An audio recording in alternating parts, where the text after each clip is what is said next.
Hello everyone, my name is Coach Tickety, and today we're going to be talking about one of the fundamental concepts of Overwatch 2, space. What it is, how to find it, and what to do with it. If you guys like this type of content, don't forget to like the video, sub to the channel, and if you're looking for more educational guides, check out GameLeap.com. Over there on the website, you will find hundreds of guides made by our top level coaches, and there's more being added every single week. No matter how much you know about the game right now, or whatever your skill level is, I promise the guides over on GameLeap can help you improve and get better at the game. So if you're really trying to rank up this season, there's no better way than by checking out that link below the video and getting your membership started today. Alright, so what exactly is space in Overwatch 2? Depending on how long you've been playing Overwatch, you might have very different definitions for what space is or what context you'll be bringing it up in. You might have heard about how important it is, what it looks like, and of course how your tank player isn't creating enough of it. For the context of this video, we're going to be defining space simply as areas on the map where you and your teammates can deal more damage than you are taking. The actual space in-game will be very different depending on the heroes being used in the space, but it can look like control over an objective, a high ground, a flank route, or even just a long enough sightline.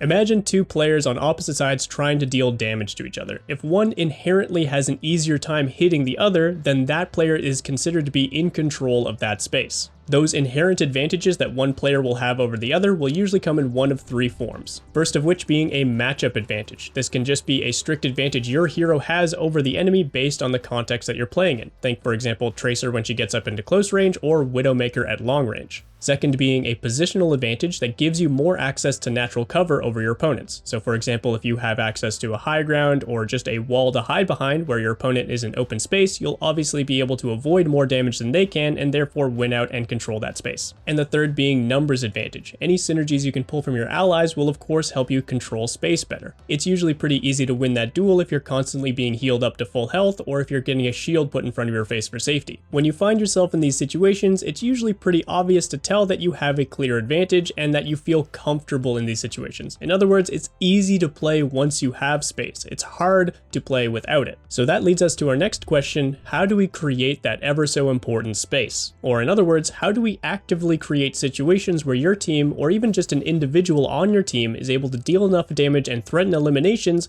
where the enemy can't? Unfortunately, since Overwatch 2 has such a diverse cast of characters that all have very unique playstyles and mechanics, there's no one-size-fits-all answer to this question that would apply to every single hero in the game. So instead, we're going to talk about how generally each of the different roles create space between tanks, DPS, and supports. And yes, it's not just tanks that can create space, we're going to talk about all three roles here. Starting with the obvious role, tanks will create space most commonly by exerting defensive pressure over their opponents. What this means is that tanks will be absorbing damage that the enemy throws their way in exchange for any of their defensive abilities or sometimes even just for their health pool. Every single tank in the game has some form of defensive cooldown or resource, think like shields or defense matrix, or at the very least has a higher health pool than most and some form of self-sustainability that allows them to roll with the punches. So creating space with a tank means exerting that defensive pressure over anyone who's dealing a strong amount of damage on the enemy team. Sometimes that's the enemy tank, or of course more commonly that's the enemy DPS. The general idea here being that your defensive pressure will allow you to outlast any damage that comes your way as long as you're choosing the right engagements. Meanwhile, the damage you and your teammates will be doing during your engage will be much harder to sustain provided you're able to target more than just the enemy tank, and this will force them to either back up or find themselves back in their spawn room. This is the most straightforward way that space is created in Overwatch 2, simply by outlasting their damage and pushing them back when they've got nothing left.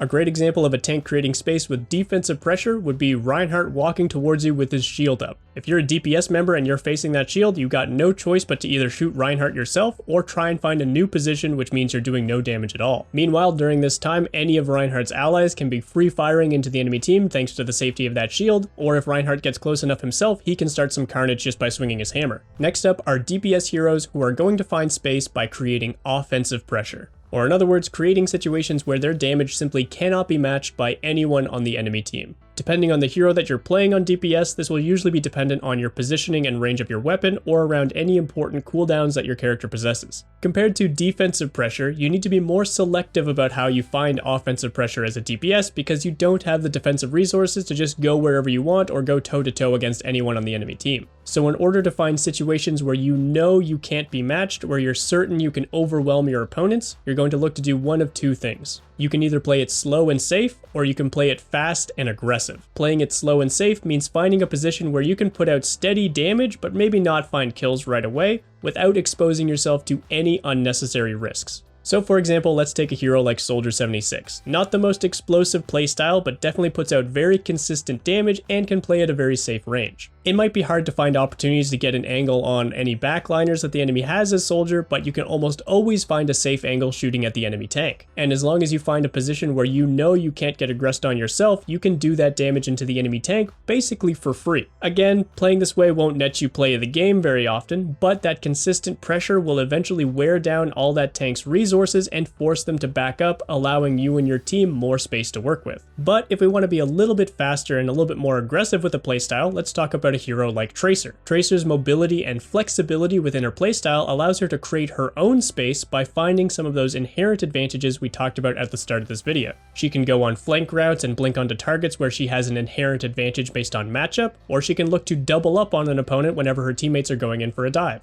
And even against targets who have strong natural cover or a positional advantage, Tracer's blinks allow her to dance around those positions and find her damage anyway. Like I mentioned, this playstyle is inherently riskier and it is more individualistic. A lot of the value you'll be finding is yours and yours alone. But in either one of these situations where we're exerting offensive pressure, it's about overwhelming the enemy, either with a slow burn that slowly melts away all their resources, or with a fast, coordinated plan of attack that catches them off guard. Next up are the supports, and while supports have the fewest amount of heroes when compared to the other two roles, they definitely have the most diverse cast in terms of what the different heroes can do. But generally speaking, supports will create space and find value by getting aggressive with their utility. Utility meaning the ability to enable any teammates to either deal more or take less damage. This can be as simple as hitting your teammates with enough healing that mitigates all the damage they're taking, or it can be a huge playmaking moment like hitting the enemy team with anti-healing effects from Ana's Biotic Grenade. The downside of using utility to find value and create space is that it's very reliant on follow-up pressure, not just the utility alone. You can think of utility as being the spark plug that ignites the engine of your team to get them moving forward, but you won't be going anywhere if you don't have any gas in the tank. In other words, utility is great for getting things started to find those advantages and create space, but you're going to need outside pressure from your teammates to really seal the deal. Hitting 5 members of the enemy team with an anti-healing grenade as Ana feels amazing, but it's not going to mean much unless you can convert that into a few eliminations, and as Ana or as many supports, that's not the easiest thing to do. Upon realizing this, a lot of players tend to think that this makes supports the worst role to carry with, or one of the harder roles to create space with. The reality is, supports have some of the best tools in the game to get fights started, but they need sharper awareness to make use of it. So in order to create space as a support, you need to have keen eyes and be aware whenever the enemy team is trying to get aggressive and you can shut them down, or whenever someone on your team is getting aggressive and you can double up on their pressure. This is much more involved than simply putting yourself in front of the enemy team as tank or trying to find an advantageous angle as a DPS, because you need to react to every fight differently and take in information on the fly to know exactly when your utility is going to be best used. Again, the support cast is very diverse, and it's hard to talk about all forms of utility in the same way,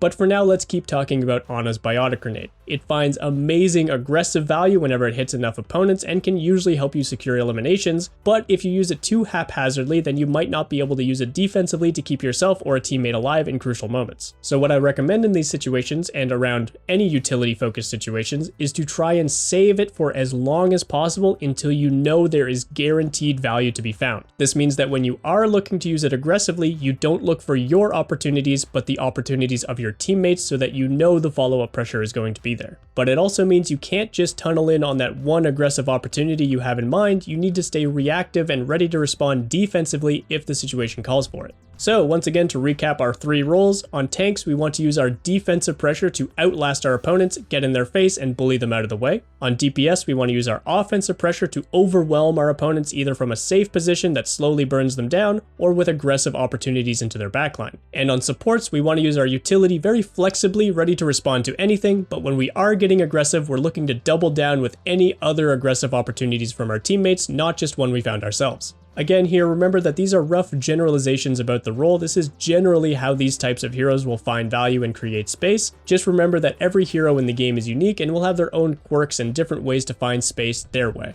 As a few examples, in the tank line, Junker Queen relies a lot more on offensive pressure than defensive pressure, and a tank like Zarya needs to find value in the utility of her bubbles. Or in the DPS line, Mei will usually find more defensive pressure with her kit than offensive pressure, and a DPS like Symmetra has very strong utility moments focused around her teleporter. And for supports, of course, we've got Zenyatta, who basically functions like a DPS looking for offensive pressure, and some supports like Baptiste are heavily focused on defensive pressure without allowing for much aggression from their utility. Alright, so now after fighting tooth and nail to try and get some leverage over space at the beginning of the team fight, or after winning the previous team fight and taking up some strong positions for the next one, what do we do with all of this space? Like I mentioned at the start of this video, the hard part is taking space. Once you're in a power position, once you have more control over the map than your opponents do, you should be forcing them to put in the same work you did. You should be making them go on the offensive and try to line up their value together in order to break your space rather than try and be greedy and fight for more right away. The first thing you need to remember when you're in control of space is that you don't want to waste it. You should be looking for any and all opportunities that your specific space provides to you,